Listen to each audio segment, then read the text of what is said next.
Time now for the morning rush. Paying court fines and fees could soon be easier. A bill passed by the State House requires courts to consider a convicted person's financial situation before determining how much they should pay.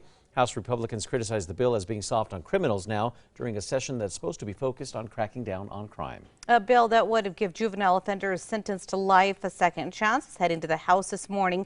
Under current state law, kids ages 15 and older who commit violent crimes can be declared serious youthful offenders and sentenced as adults, which could mean life without parole. Senate Bill 43 would eliminate that sentence for kids, but would require a parole hearing. Happening today, the Senate Judiciary Committee will meet to discuss a major voting act. Senate Bill 8 would restore voting rights to released felons and create a permanent absentee voter list. It would also make Election Day a holiday and implement automatic voter registration through the MBD. Erica. Here's a look at the school day forecast. It's a cold morning out there, but you'll want to wear layers. We'll be nice and mild by this afternoon with mostly sunny skies. Investigators recovered 3 stolen vehicles and around $5,000 in stolen merchandise during a targeted crime operation. Some lawmakers want to create harsher penalties now for people committing crimes like this. State lawmaker Bill Ream proposed House Bill 29, targeting organized retail crime and proposing harsher penalties. That bill has now stalled. BCSOs continuing their investigation this morning into an I-25 crash that killed a pedestrian between Broadway and Isleta. I-25 was shut down in both directions last night. It's back open this morning. Officials have not released any details about what led up to that crash. Erica. And here's a look at our threat index. It's low today. We just have cold temperatures, but it's going to be a quiet afternoon. On the national level, COVID-19 cases have declined from last month's highs. This week, several states have announced plans to lift the mask requirements in schools. CDC Director Dr. Rochelle Walensky says that now is not the moment to end the mask mandates. Johns Hopkins reports that the U.S. is still averaging 265,000 infections a day. New Mexico's extended unemployment benefits will be ending at the end of the month. More than 2,000 people are currently using the state's extra 13 weeks of benefits. Under state law, that is the threshold to reduce benefits. There's some more Russian military movement in the direction of Ukraine this morning. 6 Russian ships are traveling to the Black Sea, where they will take part in military exercises. That's according to Russia's foreign ministry.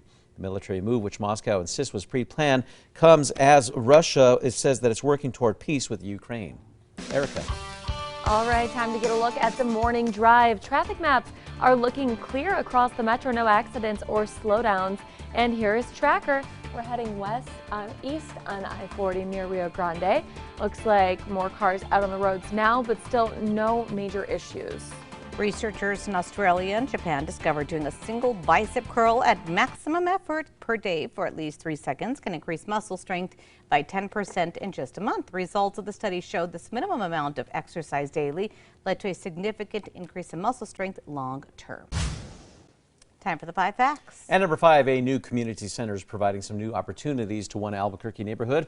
The $5.6 million Singing Arrow Community Center sits on the eastern side of Singing Arrow Park.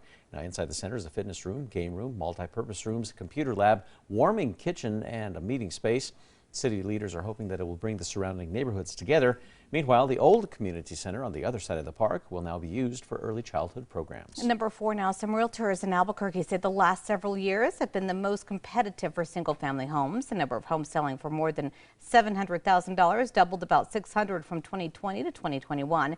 However, the average home sales price in the metro is much lower at $336,000. And the average buyers are the ones being hit hardest by the price surge. That's not expected to slow down anytime soon either. Realtors encourage anyone on the fence about buying to act fast as interest rates are expected to rise this year. And at number 3, it's going to be a cool and quiet, mild and quiet day. Temperatures in the 50s and 60s for most of the state. Number 2 now, the man who killed the UNM baseball player outside of a Nob Hill bar is starting his life sentence after apologizing to the victim's family in court. Darian Bashir was convicted of first-degree murder for shooting and killing 23-year-old Jackson Weller back in 2019 following an argument. 25-year-old Bashir will be eligible for parole in 33 years. Bashir was also recently convicted of firing shots from a car into a neighborhood. He still faces trial for shooting a man in the stomach outside of a bar in downtown. And at number 1, more than a dozen people are behind bars this morning after investigators recovered 3 stolen vehicles and around $5,000 in stolen merchandise during a targeted crime operation. Lawmakers want to create harsher penalties for people committing crimes like this. Police say that they are seeing violent repeat offenders, sometimes armed with guns and bulletproof vests. State lawmaker Bill Ream proposed House Bill 29. targeting organized retail crime and proposing harsher penalties. Well, that bill has now stalled in the Roundhouse. Ream says that the clock is ticking on making this happen, and a proposed tough on crime initiative seems less likely to make it into law.